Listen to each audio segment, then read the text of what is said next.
For over 50 years, sushi master chef Shimao Ishikawa has served it all, from classics like tuna, freshwater eel, and octopus to more exotic fare like sea urchin, fish sperm, and even the infamous fugu, a poisonous blowfish reserved for the most adventurous diners. However, there is one fish that Ishikawa himself won't eat raw, despite it being one of his top sellers, and probably the most consumed fish in sushi restaurants in the world: salmon. You see, Ishikawa, who started his apprenticeship in Japan at the age of 18, is from the generation of Japanese who thought raw salmon was basically gross. I know it's hard to imagine now, but 40 years ago, the idea of salmon sushi was practically unheard of in the country that invented sushi. And without such an accessible, familiar fish, sushi might have never become the widely adopted and adored cuisine in the United States that it is today. So, who do we have to thank for this? Well, we have to thank a group of Norwegians running an incredibly successful marketing campaign, who changed that perception for the Japanese, leading to salmon sushi becoming one of the most popular sushi dishes consumed around the world. This is the story of Project Japan, equal parts marketing campaign and market creation, and at its center were two men who overcame skepticism and resistance from Japanese traditionalists to prove that taste can evolve. Before we see just how Norway became the unsung hero of salmon sushi lovers around the world, I want to say hello everybody and welcome to the great Sushi Psyop. Most of us are probably most familiar with sushi that contains salmon or tuna, but the concept of one of those two had to be sold back to the people who invented sushi in the first place, and the way that happened is pretty weird. We are going to go ahead and get into it, but as always, thank you for watching. Let's start with a quick dive into the history of the beloved Japanese cuisine. The creation of sushi is said to have occurred between the 5th and 3rd centuries BC through a Chinese technique for preserving fish with fermented rice or salt. This method, which kept fish preserved for up to a year, allowed people to have readily available protein through the harsh winter months, when finding meat was scarce. The word sushi itself refers to, quote, a dish of vinegar rice served with various fillings and toppings. The first form of sushi making in Japan arrived in the 8th century as narizushi, which roughly translates to matured sushi, where rice and salted fish, usually carp, are pickled together through a mixture of rice vinegar and sake. As a result of Japan's various climate zones, local regions made their own specialized narizushi. For example, around Lake Biwa, people fermented whole fish, including their innards, to create a deep flavor and strong acidity. Along the Seto Inland Sea coast, small fish were fermented. In Hokkaido, the fermentation process is much shorter, resulting in a sweeter taste than the more pungent variations made elsewhere. Pickling methods, salt levels, and even the vessels used for fermentation also contribute to different flavor profiles, which were as varied as the country's regions. But unlike modern sushi today, the rice used in narizushi was not edible. Its sole purpose was to preserve the fish through the lactic acid bacteria breaking down in the rice to promote fermentation. By the time narizushi was ready to eat, the rice was a mushy sludge and too decomposed to consume. It wouldn't be until the Edo period, Japan's era of peace, stability, and social order that followed centuries of civil war, that other forms of sushi would emerge. One key invention, nori, which is seaweed pressed into sheets, helped create sushi rolls, also called maki sushi. One of the most popular rolls, California roll, is a variation of maki sushi, in which the nori is placed between the seafood and vegetable ingredients and the rice. During this era of sushi, the most commonly used fish were tuna and sea bream due to their clean flavor and fatty texture. The most well-known type of sushi today, nigiri, was developed in the early 1800s. It translates to two fingers, or hand-pressed in Japanese. Nigiri consists of a hand-pressed mound of rice with a slice of fish or seafood on top. As for salmon, it was, of course, already part of most Japanese diets, but it was seen as an inferior fish that needed to be fully cooked before consumption. That reputation was well earned, because Japanese fishermen caught their salmon wild from the Pacific Ocean. The Pacific salmon was prone to parasites. To serve it raw was regarded as dangerous. As opposed to farm-raised salmon, which we'll get to later, wild salmon fed in ocean ecosystems that were abundant with prey filled with parasites like the Anisakis herringworm. By subjecting the salmon to the extreme heat of the cooking process, these parasites in the fish were killed, making it safe to eat. The most abundant Pacific salmon found in Japan's waters include chum and masu or cherry trout. If you look at salmon used in sushi today, you'll notice a significant difference between it and the raw flesh of Pacific salmon. Pacific salmon is generally dark red, lean, and firm.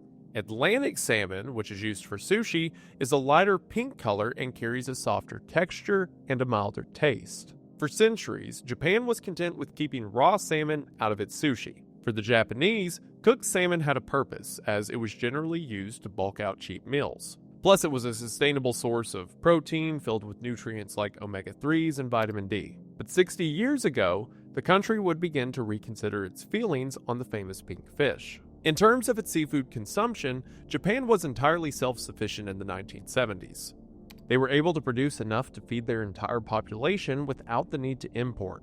This was fairly remarkable given the average Japanese person ate 60 kilograms of fish and seafood every year. To put that in perspective, the global average was 15.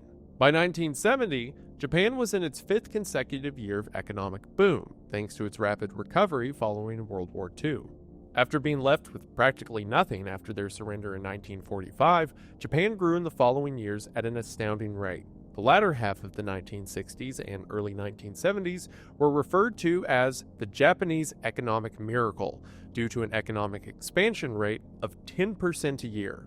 This growth was accomplished through strategic planning and cooperation between firms, the government, and citizens to become the third largest economy at the time. So why would Japan suddenly change its mind regarding the consumption of raw salmon? Why mess with something that wasn't broken, as the saying goes? There were no pressing economic circumstances within Japan to change the status quo. Salmon already had its place amongst the Japanese, low on the culinary totem pole.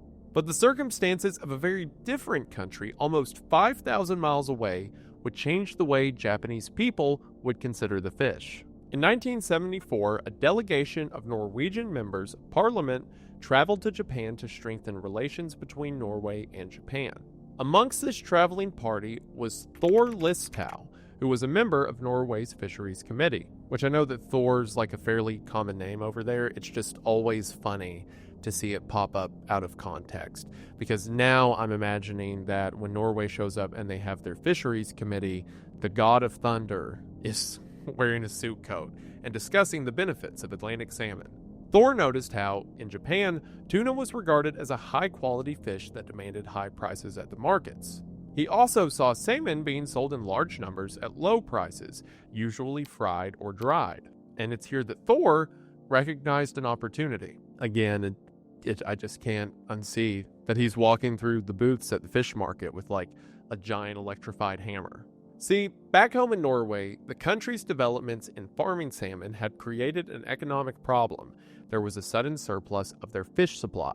Inspired by his trip to Japan, Thor came back to Norway with a solution. He would start selling his country's salmon to the Japanese. At the time, Norway accounted for half of the global production of Atlantic salmon, farming more than 400,000 tons. In addition to having more fish than it knew what to do with, there also just weren't enough buyers. A collapsing domestic market bumped against the Norwegian government subsidies and modern farming methods. And on top of all this, Norwegians were eating less salmon and more meat. I mean, salmon is meat. By meat, I mean cows and pigs. You get it, you know what I mean. The country's fish farming industry had started just a few years ago, in the early 1970s, when floating seed cages bred the first ocean-farmed Atlantic salmon. This operation allowed Norway to breed fish in a more scalable way, as opposed to wild fishing, which could threaten native fish supplies and required access to land in order to build the farms. For context, farming operations are split into four main areas: broodstock and roe production, hatchery production, grow-out production, and processing. In the first area, roe, or eggs from the female salmon, is mixed with milt, or the semen from the male salmon. Yes, it's exactly as gross as it sounds. It's a giant tub of fish eggs and fish milt, which off the record, but have you ever seen a video of like a male salmon in heat and how people can just pick them up and squeeze them and they just... I am the milkman. My milk is delicious. Like a gun shoot out. It's terrifying. If I was the Japanese, I probably wouldn't eat these things either, but I'm glad they did because it is delicious. Then at a broodstock station, the fertilized eggs are incubated for a little over a month before transferring to a hatchery. Once the roe are hatched, the juveniles are fed until they are big enough to go to the grow-out production area. It's in this area that the salmon are fed until they are the desired size for processing, which is usually between 4 and 6 kilograms. Overall, it takes between 14 and 22 months for the salmon to reach the ideal size for processing. As the country entered the 1990s, salmon prices fell drastically, and Norwegian fishermen soon saw their livelihoods disappearing.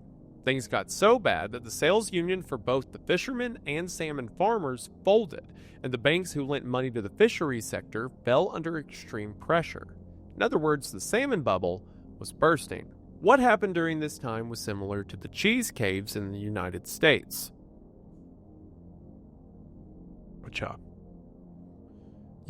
Where the government bailed out the cheese industry by storing its surplus in Midwestern caves, which obviously is a topic I'm pretty passionate about. Unlike cheese, Norway thankfully had the option to store salmon in industrial freezers. Like I talked about in that video, your production stage is typically the first step for a whole ecosystem of supply. If the farmers or ranchers who grow crops and raise cattle are struggling, then the trade routes that facilitate these products can become negatively impacted. This causes a chain reaction where the marketplace that sells these products suffer. So it's in the government's best interest to ensure that the production levels of farms remain stable. In that video, I talked about how that related to cattle and dairy and everything that came after, but here it's the same thing, just the cows are more wet and shaped like salmon.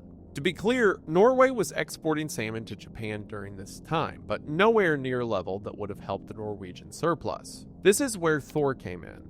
Again, like from the sky with the bolt of thunder, bolt of lightning. You hear the thunder. Again, you know what I mean. This is where Thor came in. Following his visit to Japan, Thor's task was to triple salmon exports to the land of the rising sun. But to accomplish this, he would have to change the way the Japanese perceive salmon, from an afterthought of a fish into something appreciated. After Thor saw how fish normally reserved for sushi or sashimi, which is raw fish served without rice, were priced up to 10 times higher than fish that were marketed for cooking, he knew what he had to do: get Atlantic salmon into the sushi game. And this operation was called Project Japan. So Thor created a thing called Project Japan to convince the Japanese to buy his fish. I mean, it wasn't Thor doing this by himself. It was like, the country of Norway. And Thor probably wasn't dressed as the mythical Thor. But he might have been. Who knows? At the center of Project Japan was Thor Listau and Bjorn Erik Olsen. Man, side by side, those are the two most Norwegian names ever. Thor, who was the son of a fish food producer, went to military school in the mid-1950s with a focus in communications, and his first job was a radio mechanic for the Norwegian army. Following his time in the military, Thor went into politics and was the chair of the country's Young Conservatives local chapter in the mid-1960s. Thor would go on to serve 3 parliamentary terms, and in 1981, he was selected for the cabinet as the Minister of Fisheries. Thor's co-partner in Project Japan came from a vastly different background. Bjorn Erik Olsen's path to the operation was paved at an early age by his fascination with Japan and its culture. It all started in 1966, when a 14-year-old Olsen saw a screening of the classic Japanese film Seven Samurai in his childhood home. From that moment, Olsen studied Japanese, trained in the Japanese martial art of Aikido, and even lived in Japan. In 1982, he studied at Osaka University of Foreign Studies through a Japanese state scholarship. For the next 2 years, he conducted aquaculture research at Kyushu University's Fisheries Division. Olsen's experience in Japan, plus a background in working on fishing vessels, as well as studying seafood and fisheries at the Arctic University of Norway, made him an ideal addition to co-lead Project Japan. With Thor and Olsen at the helm, the two men laid the groundwork for Project Japan in 1985 when they went to Japan to introduce Norwegian farm-raised salmon to the Japanese seafood industry. They were met with a response from the Japanese that would be emblematic of Norway's uphill battle. We don't eat raw salmon in Japan. It should be noted that, although Olsen and Thor are credited for bringing raw salmon sushi to the masses, some believe the idea came from a fellow Norwegian diplomat. Håkon Freyhaug may have been the one to mention in passing that Norwegian salmon could work in sushi. Although Freyhaug was not actively involved in Project Japan, it's possible that he made the suggestion to Olsen and Thor some years prior. The first thing Thor and Olsen needed to do was to explain the differences between Pacific and Norwegian salmon. As I mentioned earlier, farm-raised salmon from the Atlantic was free from parasites, unlike wild salmon caught in the Pacific. However, Thor and Olsen couldn't simply run advertisements and commercials that just said, "Don't worry, our salmon is parasite-free," which isn't very appetizing and also a weird thing to say in a commercial. In fact, before Project Japan, the Japanese didn't even like touching raw salmon from the Pacific because of the Anisakis parasites it carried, which were known to cause Anisakiasis, an infection in which symptoms included nausea, vomiting, and acute abdominal pain from the larvae attempting to penetrate the gastrointestinal wall. To spread the word on the veracity of salmon, Thor and Olsen targeted Japan's seafood gatekeepers, high-end hoteliers, food service influencers, and restaurant owners, bringing the Norwegian salmon to them. Despite their initial hesitation, when the group tried the raw salmon for the first time, they understood that there was a future in it. Project Japan also hosted tastings at the Norwegian Embassy in Tokyo, as well as putting on industry events with notable chefs. Chefs like Yutaka Ishinabe, famous for starring in the first season of Iron Chef. The idea was that if culinary professionals on the level of an Iron Chef were in favor of the salmon, people would see it as viable. But the process was slower than they had hoped, despite their efforts. Thor and Olsen only managed to win a few hearts, minds, and stomachs. It wasn't nearly enough. Olsen would later recall that, quote, "Those who worked in the industry claimed for their part that the farm salmon smelled like river fish, had the wrong color, and the consistency was not good." This would be an important experience for the people behind Project Japan, prompting them to shift their strategy. For Olsen and Thor, the mission was as clear as ever: to change a deep-rooted food habit in a conservative and tradition-bound culture, they would have to think outside the box. Mark Matsumoto, a Japanese food consultant and television host, was the first to publicly compare Japan's stigma with eating raw salmon to Americans' lack of interest in eating raw chicken. And if you're American like me, you may hear that and think that's disgusting. Raw chicken is terrible. Why would he even say that? Which in Japan, raw chicken is a delicacy called torisashi, which is thinly sliced raw chicken served sashimi style. In fact, torisashi literally translates to chicken sashimi. The Japanese chickens used for this dish are traditionally prepared using a specific breed of chicken raised in a controlled environment to reduce health risks. So when Matsumoto was saying that, he meant that the Americans think it's dumb to eat raw chicken, but we enjoy it. And we think it's dumb to eat raw salmon, but they enjoy it, or the Norwegians enjoy it. Which there's going to be a lot of people who hear that and think that's disgusting. How could anyone eat raw chicken? And everyone in my life has told me I'm crazy for this over the years. But every now and then I will get out like a raw chicken breast, and not one that's wet or gross or anything, like a good raw chicken breast, and I'll throw that down on the cutting board, and it looks pretty good. I would never just bite into it because the quality of the meat's way lower, and I'm sure I'd get something not good for me. But if I was somewhere where they did it regularly and they knew how to do it, I would 1000% eat raw chicken. To the degree that sometimes I think the chicken looks more appetizing raw than it does cooked. Not to say I think cooked chicken looks gross, just every now and then that salmonella be speaking to me. Between that and all the talk I had on Creepcast about drinking lava lamps, I really need to start putting disclaimers in these videos. Olsen drew from the Japanese, observing how they raise their chickens, and incorporated this knowledge into his advertisements showcasing Norwegian salmon. These ads proudly boasted about how clean Norwegian waters were. He had hoped to dispel the perception that salmon was a dirty fish. Despite the ads, finding any traction in the Japanese market was proving extremely difficult. The culinary culture biases within the culture had been passed down for generations, and any change in perception of eating raw salmon would take a major force. It wouldn't be until 1992, almost a decade after Project Japan began, that Olsen and Thor would finally see their luck turn around thanks to a Japanese food distributor. Which also, 10 years trying to get the Japanese to eat salmon? You hear about projects like this, like the Culinary Board in Norway saying, oh, we should sell more salmon, and you don't think that sentence carries 10 years of consequence. Back in Norway, the salmon industry was getting desperate. Several failed marketing campaigns later, and Project Japan was stalled. The surplus of fish had gotten so bad that industrial freezers were packed with more salmon than they could store. Olsen and Thor wanted to move the fish, but they also understood the value of selling salmon meant to be used in sushi. Not only would it command 3 to 10 times the price of salmon sold for cooking, it would also give salmon longevity in the Japanese market. The Norwegians were looking for a real, long-term solution. Facing a critical junction in their mission, Olsen doubled down and went to a Japanese food company. That food company was Nichire, and Olsen went with a risky proposal. The Japanese conglomerate was, and still is, a major food distributor, especially known for their frozen food offerings. Dumplings, chicken nuggets, and even squid, with a large presence inside Japanese grocery stores. Olsen and Nichire had done business before, but not like this. Olsen made Nichire a swing-for-the-fences offer. 5,000 tons of salmon at unheard of, well below market prices. The only condition? The salmon had to be sold exclusively for sushi. This is an insane offer. Sure, the company is getting a good price on the salmon, but they are getting loaded with 5,000 tons of the stuff, and they have to sell it in a country where it's never been sold for that purpose before. But Olsen's thinking, if 5,000 tons of this stuff gets sold just for sushi, then they're going to want more, and they're going to want more at a much greater price.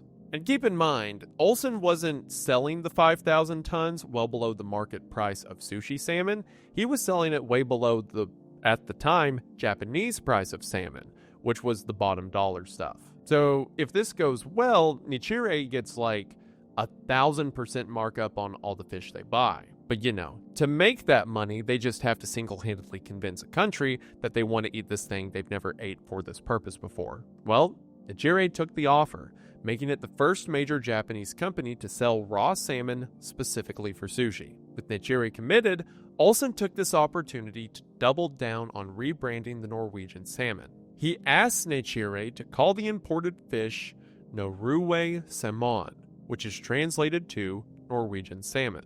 Olsen wanted to completely separate any association from the undesired Japanese counterpart, which is called sake, cooked or flaky salmon. Not to be confused with sake, the alcohol, which you might need if you were eating sake. The shift to targeting consumers through supermarket chains was a new strategy from anything that Project Japan had previously attempted. Instead of going after high-end, traditional sushi restaurants, Nichire used its massive distribution network to make this new sushi ingredient accessible to everyday consumers. One such consumer, Tadashi Ono, who grew up in Tokyo, recalls trying salmon sushi in those early days. He said, quote, "Yeah, at first time I said, but, second time, maybe? Third time? Okay, it's actually buttery. It's creamy, melts in your mouth. It's very soft meat." As more adventurous chefs began experimenting with Norwegian salmon, an economic crash in Japan in the early 1990s, followed by the rise of casual sushi restaurants, contributed to the rise of raw salmon in the Japanese diet. In other words, from the economy to the restaurants to the culture, the timing was just right for people to want a new, inexpensive sushi fish. After Japan's asset price bubble burst in 1992 as a result of inflated real estate and stock market prices, the country's economy stagnated. Often called the lost decade, Japan's GDP only grew a little over 1% annually, well below that of other industrialized nations. Consumer behavior shifted, and Japanese spenders were becoming more sensitive to price. And since sushi was still considered a more expensive dining experience, usually eaten in restaurants that consisted of labor-intensive preparation and high-quality ingredients, consumers were now looking for cheaper alternatives. Which, trust me, I like my fancy sushi as much as the next guy, but every now and then, that Food City or Kroger sushi just be hitting the spot. The sushi industry in Japan had to adapt, giving rise to one such cheaper alternative that revolutionized the sushi industry forever: conveyor belt sushi. These restaurants became especially popular among Japanese families. Children love the conveyor belts that move like trains on a track, with plates of sushi like train carriages or boats in the ocean. Meanwhile, the motorized belts reduced labor costs and allowed for lower prices. It's like the Japanese equivalent of throwing peanut shells on the ground in a Texas roadhouse, which you can't do anymore because of people with allergies or something stupid like that. Sushi suddenly became fun for the whole family. More importantly for Project Japan, Norwegian salmon was now reaching customers without the gatekeeping of restaurateurs or the sushi establishment. What Olsen and Thor noticed during this time was that the younger generation held no preconceived prejudices or generational distrust for the fish. Phrasing on that is funny. Generational distrust for a fish, as if a fish killed your ancestors long ago. Which, if the fish was carrying a parasite, I guess it could have killed your ancestor. Children simply saw the bright, vibrant color that defined Norwegian salmon and enjoyed the texture and flavor. During the 1990s, Norway's salmon exports increased. By 2000, the country was exporting more than 45,000 tons of salmon to Japan. Olsen's big bet with Nichiri had paid off. The Japanese perception of raw salmon was changed. In 2017, a survey conducted by the seafood company Marua Nichiro found that salmon was the most popular topping for sushi, outpacing the more traditional options like tuna, sea bream, and halibut. This would be the 7th year in a row that salmon placed first in the same survey. Olsen would recall the moment he realized salmon had truly taken its place amongst legitimate sushi options.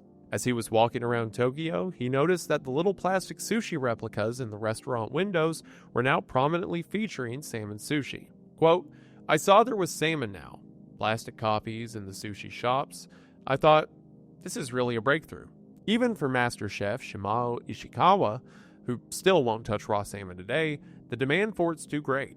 He has no choice but to serve it. Project Japan helped pave the way for Norway to import even mackerel to Japan. Today, Norwegian mackerel is a staple in Japanese households, with a total annual consumption of nearly 130,000 tons. When you break this number down, it means that each Japanese person eats more than a kilogram of Norwegian mackerel per year. That's a long way from what it was before, which was practically zero. As for the success of Project Japan, Olsen and Thor accomplished what they set out to do. But an unintended effect of their operation was not only popularizing raw salmon into the Japanese diet, but in making sushi accessible for people in the United States. Because what's this story involving two countries that aren't us? We can't have that. Now it's about us, as it should be. Unlike the Japanese, Americans in the 90s did not share the same widespread fear of parasites in salmon. The idea of eating raw fish, a shocking concept to a world not nearly as globally connected as it is now, was starting to gain traction in the United States. Those in the US who could get past the core idea of sushi, raw salmon's fatty texture and buttery flavor was a welcome inclusion on restaurant menus. As a matter of fact, America's familiarity with the fish actually helped sushi feel less foreign to Western palates. Someone who may not eat raw eel or squid is more likely to eat raw salmon because they bake the cook stuff so much. Salmon's approachable flavor profile was, essentially, the gateway fish that fostered sushi's boom throughout the 1990s. Without the work of the Norwegians, the cuisine may have never taken off the way it did in the United States, which began its Western origins decades earlier in a small restaurant in Los Angeles. In 1966, Noritoshi Kanai, a Japanese businessman, brought a sushi chef and his wife from Japan to open a sushi bar inside a Japanese restaurant called Kawafuku, which was located in LA's Little Tokyo. It would be one of the first sushi restaurants in the United States. Kawafuku was popular with Japanese immigrants who lived in the district, which had and has the largest concentration of Japanese Americans in North America. As more sushi spots began opening up in Little Tokyo, word had gotten back to Japan that there was money to be made in the United States. The traditionally rigorous apprenticeship in Japan to become a sushi master had burned out many young chefs, and the opportunity to open their own business in a less restrictive environment in America was enticing. So all of those who didn't want to become sushi chefs in Japan made their way to the West Coast. It was also during this time that some of the most popular sushi variations emerged, like the California roll, which was somewhat of an innovation because it was made inside out by concealing the seaweed instead of the rice. This was something not done in Japan. The ingredients consisted of vegetables and seafood familiar to Californians, such as cucumber, avocado, and crab meat. But obviously, the California roll itself became so popular that the inside-out way just became now the way most people think of as the right-side-out way.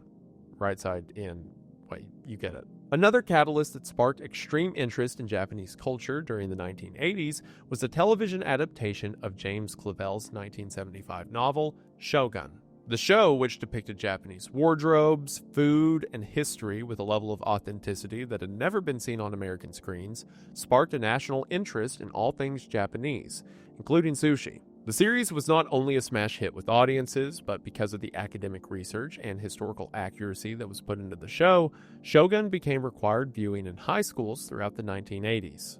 And yes, this video is about how all of this is to help the sushi markets across the world, but this almost as a secondary effect certainly led to the creation of the modern weeb. That Olsen guy, the dude who saw a Japanese movie and became obsessed with Japanese culture and moved to Japan and learned the language and all that, that guy was a forerunner.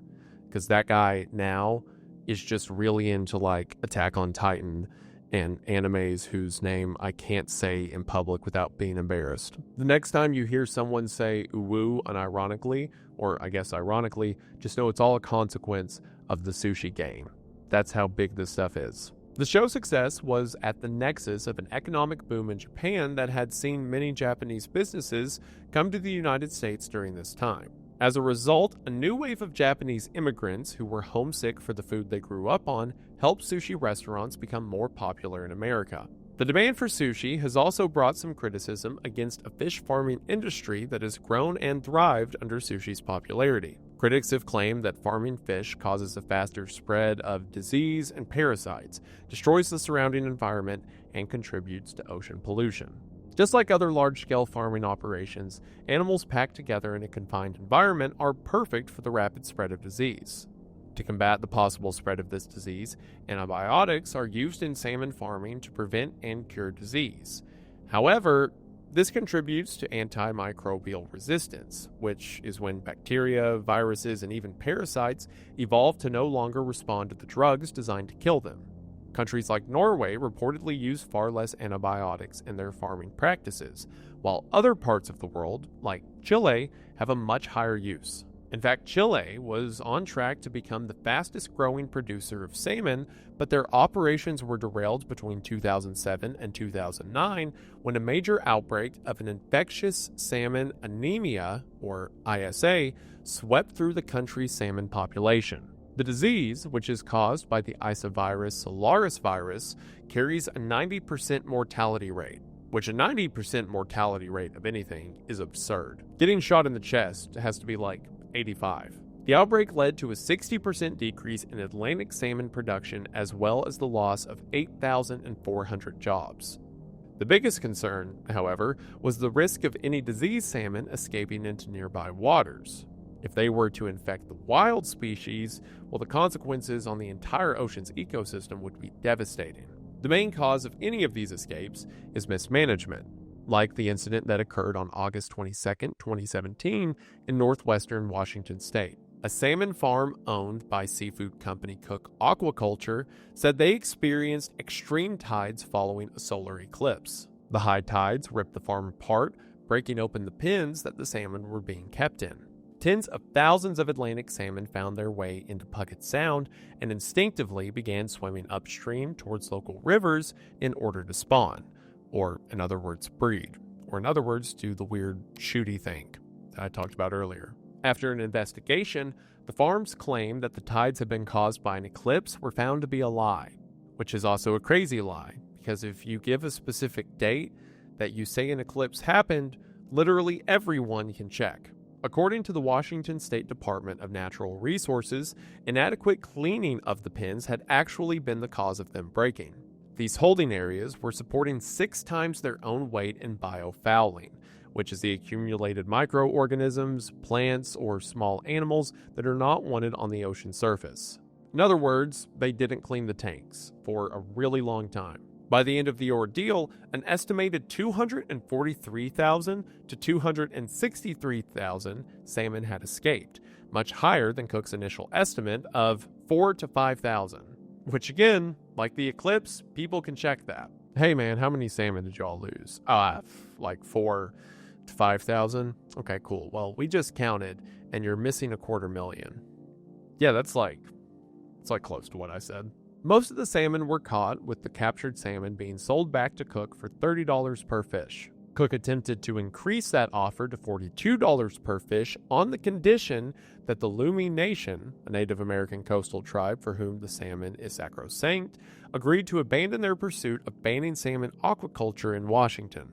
The reason for this was the escape happened during a weekend, and it was the Lummi fishermen who had taken their boats out to the affected area and captured the large majority of escaped salmon. So when it's time to resell the captured salmon back to the company says they'll pay even more for it if the natives quit protesting the farming of salmon in Washington. Basically, they come back with the caught fish and ask for $30 a fish, and the company says, I will give you $42 to go away.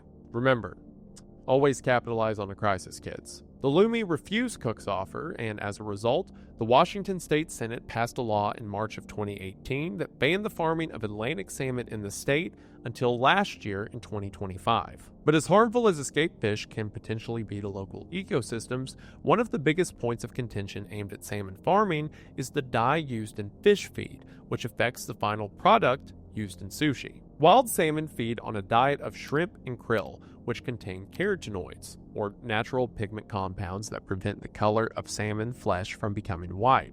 The same thing that happens with flamingos. The renowned red shade that salmon lovers come to expect is due to something called astaxanthin, a chemical found in carotenoids, which is used to enhance the pink, red, and orange shades of the salmon. According to the U.S. Food and Drug Administration, astaxanthin is allowed in salmon feed as long as it does not exceed 80 milligrams per kilogram of feed. While astaxanthin is a natural ingredient, salmon farms may sometimes use a synthetic version which is derived from petroleum. And you can already see where this becomes a problem. The buyer wants the fish to look a certain color, and it can be cheaper sometimes for the farmers to use a food source that's based on oil to make the fish become that color. According to an industry consultant named Dominique Corley of Aquaculture Natural Solutions, the salmon industry could be at risk from, quote, people rejecting all salmon products regardless of ingredients out of an association with petroleum-derived additives. Corley believes the best case would be to, quote, increase production of natural ingredients and shift the salmon farming industry over to avoid any perception hits. A negative shift in perception could lead consumers in the United States to adopt a view similar to the Japanese perspective on raw salmon pre-Project Japan, which totally agree. It would be bad for the industry if people thought of salmon and petroleum in the same sentence, like all salmon eat is petroleum. Kind of like the way people think of catfish, right? Catfish are bottom feeders, and in farms they're often fed droppings from other animals. So a lot of people won't eat them because they're, a dirty fish, right? I would say that it's also equally bad if I'm eating oil fish. Like, yep, if we think of salmon that way, bad for business, got it, makes sense. I also do not want to eat salmon that is fed petroleum to make it more pink. I just don't want to do that. I'll just eat the shrimp myself. Maybe I'll become pink. That'll be easier. Just cut out the middleman. What consumers in America also may not know is the myth surrounding the label sushi grade. Like Norway's Project Japan, sushi grade was a genius marketing tactic to help boost raw fish sales in grocery stores. The classification sushi grade is meant to reassure buyers that the fish is safe for raw consumption. However, the authority behind this label is not from an official grade like that of the USDA or FDA. In fact, neither organization has any clear regulations as to what makes fish suited for raw consumption. Unlike beef, there's no national governing body that grades fish. It simply means the seller or vendor has deemed it safe to eat raw. So, buy and eat that raw at your own discretion. Another myth regarding sushi grade or sashimi grade fish involves consumers freezing fish at home to guarantee the deconstruction of parasites. Unless they have a commercial freezer, fish can't reach -4 degrees Fahrenheit, which is the recommended temperature for FDA inspection, which ironically does not apply to bluefin tuna, yellowfin tuna, and farm salmon.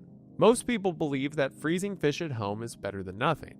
However, when ice crystals form slowly, they grow large and cause cell walls to rupture, which leads to the flesh releasing all of its liquid and flavor. If you've thought your whole life that the fish just doesn't taste as good after it came out of a freezer and people were trying to gaslight you into thinking it all tastes the same, you were right. You were scientifically right. Head up, King. An ultra-cold flash freezer is the best option to use, as it causes water to freeze so rapidly that the ice crystals are small enough to leave the cell walls intact, preserving the flavor and keeping the food safe. But I'm willing to bet most of you don't have one of those in your kitchen, and if you do, then I apologize for underestimating you. My bad. People's taste for raw fish is not merely a craze, but a standard, as evidenced by the fact that people are risking illness to prepare it at home. A large part of that is because of the efforts from Olsen, Thor, and Project Japan. After Project Japan, Thor, the former Minister of Fisheries for Norway, served as a director of Cermaq, a company that farms salmon and trout in Norway, Canada, Chile, and Scotland. The fish produced by Cermaq include Atlantic salmon, coho, and trout. Thor was the company's organizational director until 2005, and then he passed away in 2014 at the age of 75. As for Olsen, who I earlier dubbed potentially disrespectfully as the original weeb, well, his continued love for Japanese culture, particularly his studies in Aikido, led him to be appointed Shihan, or Master Instructor. Since 1998, Olsen has taught Aikido seminars around the world as the chief instructor of the Norwegian Aikido Federation, which I imagine this is also what he'll do to you if you talk bad about salmon. Project Japan inadvertently brought sushi to the global consciousness with its gateway fish, salmon. While it was previously held in low regard in Japan, considered by many as a dirty fish, it is now one of the most popular toppings for sushi, as well as highly desired for sashimi. Olsen and Thor's big gamble to change Japan paid off, and they changed how the entire world eats sushi today along with it. Putting raw salmon on vinegared rice is easy. Almost anyone can do that. Project Japan was not a product innovation, it was a marketing one. For Thor and Olsen, the challenge was to change people's minds, not sushi itself. And this change took time, innovation, and persistence. So the next time you're eating a salmon poke bowl or a fancy salmon tartare, make sure you raise a glass to the Norwegians, the unsung heroes of Japanese sushi. Or potentially a hammer, preferably covered in electricity. It's what Thor would have wanted. And that's the story of Project Japan's gamble on their Sushi Psyop. I think this story is fascinating. I've always loved sushi, and I've always really loved salmon sushi. I'd say salmon and tuna are my favorite variations. And it's so interesting to think that it was looked down upon for such a long time, mostly out of just cultural opinion. And it took someone from the other side of the planet to show up and present a different way to eat the same fish, and it caught on so much that I can't imagine sushi without it now. And now, with what I talked about how sushi influenced American culture and American perception of Japan, there's a whole butterfly effect of modern culture that was solely shaped by a couple of guys trying to sell Norwegian fish to the Japanese. I think it's a fascinating story and a fascinating point in history that deserves to be remembered. And hopefully you did as well, and I think that's really cool, and we just want to say thank you for watching. This story didn't have quite as many highs and lows and conspiracies and dead people as my previous stories. Sorry if you're disappointed in that. But every now and then, I just want to cover, especially on this channel, a story that I think is interesting because it's just interesting, because it's a part of culture that we kind of take for granted, and all of these cool ideas and things came out of, but no one really talks about it, and it's just kind of assumed as something that always was. I mean, we eat sushi in the United States all the time, but you probably don't think about how that moved to the United States in the first place, or how that specific fish ended up on Japanese dishes to then wind up in American versions of Japanese dishes in the first place. I think it's cool to think about history in all its parts, and hopefully you did as well. We appreciate you sticking around. New videos here Mondays at noon, to the best of my ability, and I promise I try, and if I miss dates sometimes, no I didn't. You made that up. Uploads like twice a week over on Wendiglitch, and videos once or twice a month over on the main channel. I guess it's not really main channel, it's the original channel, and it's the one that's like just me doing stuff, but this is a main channel in itself, right? Like there's certainly more team members over here. I guess the OG channel, Wendigoon, and then the collaborative channel, Wendigang. That sounds more fitting. Anyway, new content over there. I have a lot of really cool plans in the coming months that I think you guys are going to be excited for, but stay tuned for that. Everyone who made this video possible will be credited in the description, so be sure to show them some love. I believe that should do it for now, but before I go, we just want to say thank you for watching. We hope that you enjoyed, and we'll see you in the next one. Bye!